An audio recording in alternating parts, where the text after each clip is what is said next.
put another parable before them, saying, "The kingdom of heaven may be compared to a man who sowed good seed in his field. But while his men were sleeping, his enemy came and sowed weeds among the wheat and went away.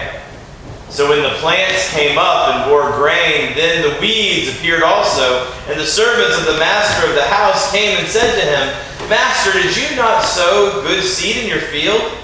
How then does it have weeds?' He said to them, 'An enemy has done this.' So the servant said to him, 'Then do you want us to go and gather them?' But he said, 'No, lest in gathering the weeds you root up the wheat along with them. Let both grow together until the harvest. And at the harvest time I will tell the reapers, gather the weeds first and bind them in bundles to be burned, but gather the wheat into my barn.'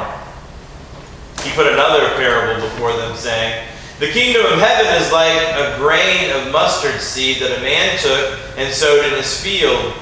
It's the smallest of all seeds, but when it has grown, it's larger than all the garden plants and becomes a tree, so that the birds of the air come and make nests in its branches.' He told them another parable.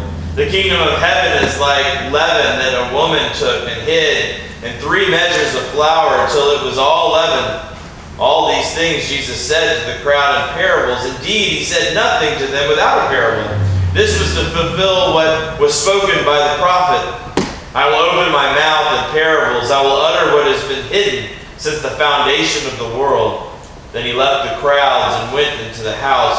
And his disciples came to him, saying, 'Explain to us the parable of the weeds of the field.' He answered, 'The one who sows the good seed is the Son of Man. The field is the world, and the good seed is the sons of the kingdom. The weeds are the sons of the evil one, and the enemy who sowed them is the devil. The harvest is the end of the age, and the reapers are the angels. Just as the weeds are gathered and burned with fire, so will it be at the end of the age. The Son of Man will send his angels, and they will gather out of his kingdom all causes of sin and all lawbreakers, and throw them into the fiery furnace. In that place there will be weeping and gnashing of teeth. Then the righteous will shine like the sun in the kingdom of their Father. He who has ears, let him hear.'" This is the gospel of the Lord. Praise to you, Lord Christ. I invite you to be seated, and I'm excited to welcome the Reverend Lynn Ashmead, who will be preaching to us from this passage today. Let's move a little bit, so wait on it. Okay. Good morning. Good morning. Please pray with me. O Lord, may the words of my mouth and the meditation of each heart be acceptable in your sight, O Lord, our strength and our Redeemer. Amen. Amen. It's hard not to lean on this. Well, during World War II occupation of Europe by Nazi Germany, millions of people experienced unspeakable horror. In addition to the usual horrors associated with war, there were concentration camps where Jews, other minority groups, and anti-Nazi citizens were confined and later executed. Every day, people lived with fear of arrest and paralyzing terror. Daily life was dominated by the presence of the German military and the SS. Something arose within this terror throughout Europe as a response to it. The response was an underground resistance made up of various undercover and secret groups that opposed Nazi rule. These groups assisted the escape of Jews and Allied airmen shot down over enemy territory. The groups committed acts of sabotage and ambushed German patrols. They were brave men and women who could not overtly resist the German forces, but who covertly operated to bring freedom to the people. According to an article on Britannica.com, the will and ability of these men and women to fight on against all odds was, in large measure, kept alive by one abiding hope, the rumored coming of the Allied invasion. Without this hope of liberation, resistance very well could have waned or even dried up. Well, as the months and years dragged on, one of the most important efforts of the resistance was preparing for and coordinating with the invasion by conveying intelligence information to the Allies. Finally, on D-Day, June 6, 1944, the Allied invasion of Western Europe began.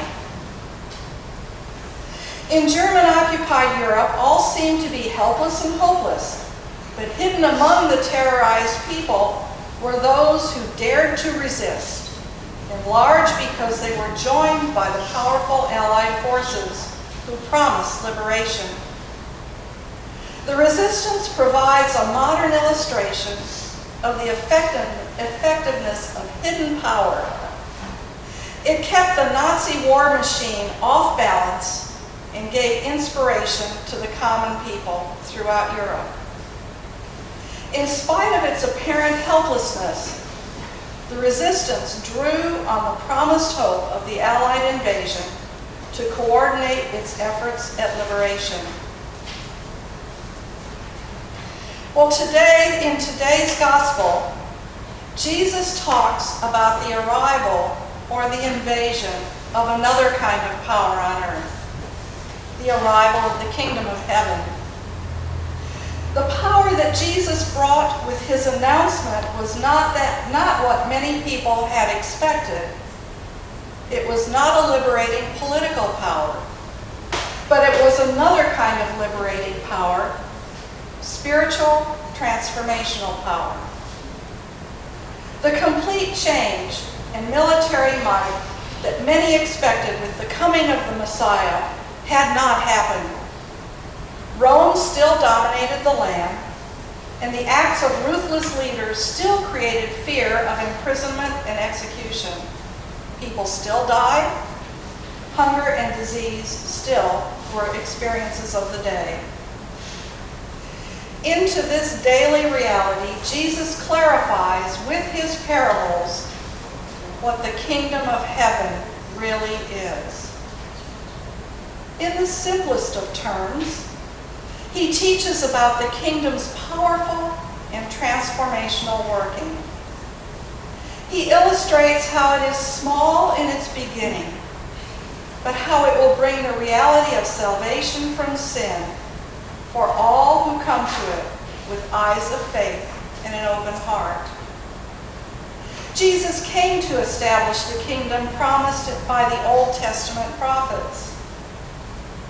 And he was, in fact, about to fulfill his mission.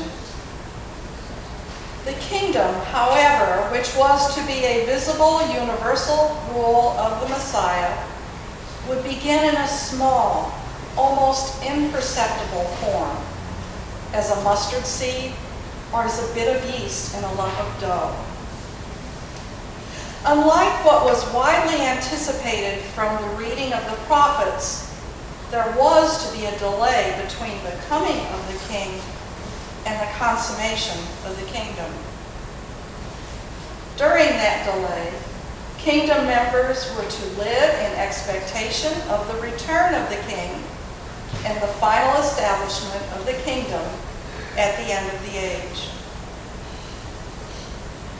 Well, we all know that Jesus was a master storyteller.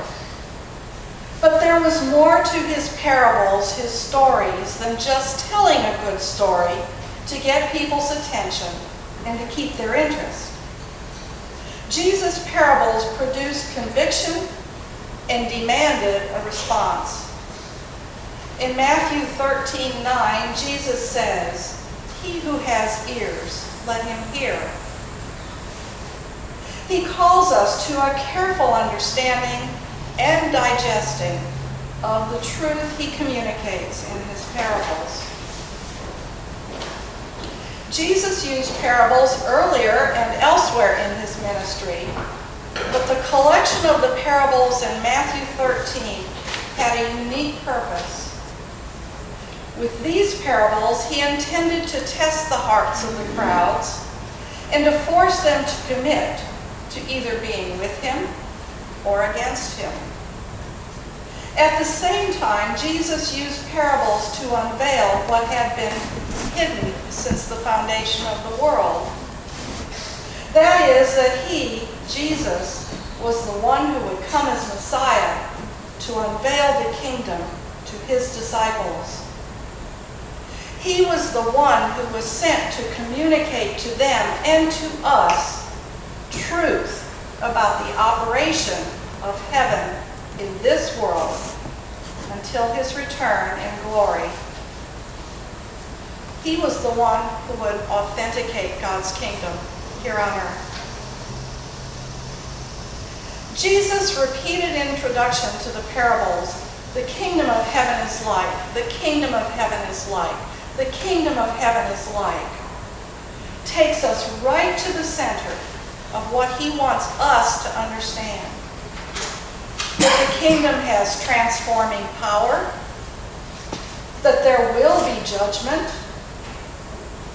that its appearance is surprising, and that it has value beyond all price.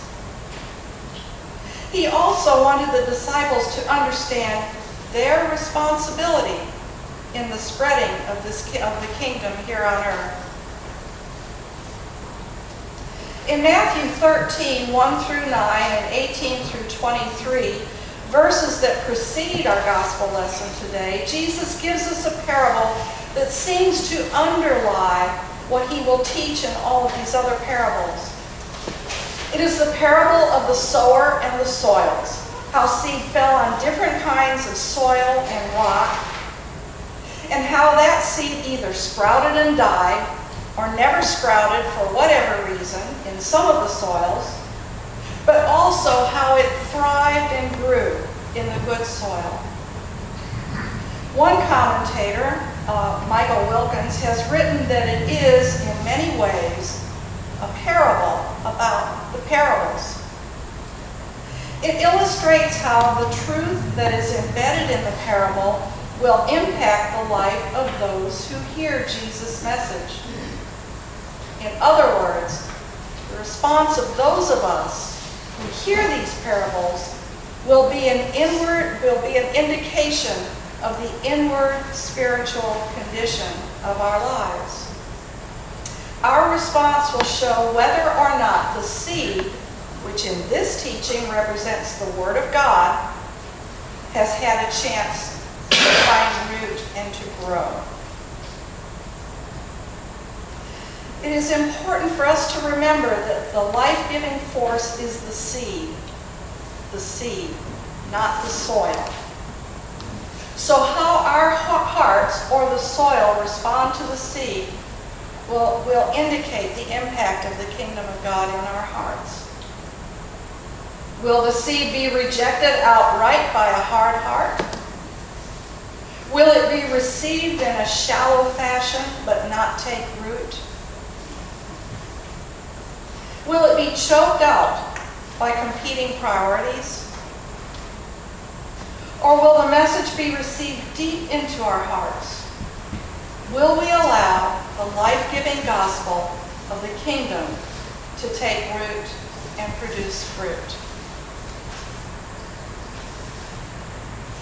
The one sowing the message of the gospel in this world applies not only to Jesus and his ministry, but also to his disciples as they went out on mission, and to all disciples, to all of us throughout this age who carry the good news of the gospel. This is a great responsibility for all Christians, but it is always a relief, and really a big relief to me, to be reminded that the production of the fruit is God's work, not my work. It is my responsibility and your responsibility to sow the seed of the word and the good news of Jesus Christ. It is God's responsibility to cause the growth. In light of this, here are some thoughts about the parables in today's lesson. First of all, the parable of the wheat and the weeds, or the looming judgment of the kingdom of heaven. In this parable, the wheat refers to those who belong to the kingdom. They are the righteous ones. Verse 43 tells us they will shine like the sun in the kingdom of their Father. And although the kingdom of heaven has been inaugurated in this world through the sowing of the gospel, and many have become or will become Jesus' disciples, the arrival of the kingdom has not vanquished the enemy or prevented the survival of evil people in the world. Verses 38 and 39 tell us that the weeds in this parable are the sons of the evil one, sown by the devil. The weeds are those who do evil, those who rebel and are disobedient to the law of God. Verse 42 tells us their destiny is the fiery furnace. This may make us feel very uncomfortable, and we may find it hard to come to terms with this sort of language which speaks about the divine judgment. But there is no doubt that Jesus had such a belief, and for him, the message of God's love was good news and urgent news, precisely because he believed that a time would come for the destruction of all the works and the workers of the evil one. This parable makes it clear that we are living in a time of growth of the kingdom. The time between Jesus' sowing of the good seed and the close of the age. A period of growth when good and evil coexist uncomfortably together. The judgment and the final triumph will come only at the end of the age. We will not see the uprooting or elimination of evil until the end of this age. We should expect spiritual warfare since we live in an environment contaminated by it. But there will be certain rescue for Jesus' disciples and certain judgment for those who are aligned with the evil one. Well, we as Jesus' disciples are not called out of the world during this age, but we are promised to have Jesus' continual prayer for the Father's protecting hand upon us. Jesus prays in John 17:15 through 19. My prayer is not that you take them out of the world, but that you protect them from the evil one. They are not of the world, even as I am not of it. Sanctify them by the truth. Your word is truth. As you sent me into the world, I have sent them into the world.